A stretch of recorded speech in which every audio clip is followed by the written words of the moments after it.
the central functions need to change. I think particularly finance, right? So I know that you have looked a lot at like what the implication, and this is a budgeting discussion, so naturally it sits within finance. What are the implications for finance?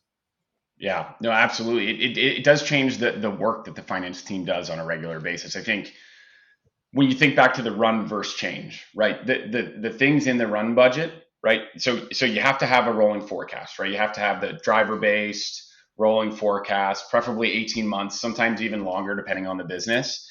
And the critical piece of that is getting that as automated and automatic as possible, right? So you have your drivers. What are the assumptions that we're putting into this model to say, where our numbers are going to be in, 3, 6, 12, 18 months?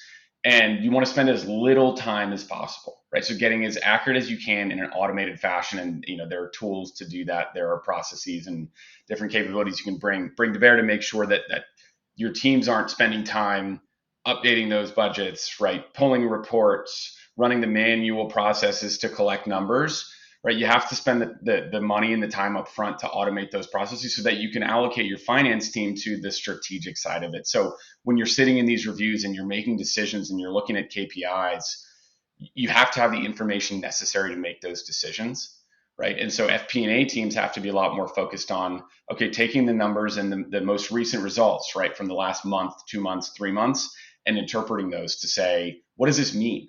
Right? What does Hmm. this trend mean? What does that trend mean? What is the interpretation of the numbers that's going to help us have a really productive discussion around this? And I think what's really exciting now is with generative AI, there's even capability, there's a lot more capability to automate even that piece, right? To have some of Hmm. these models look at those numbers and create, natural language outputs that say, here's what happened here.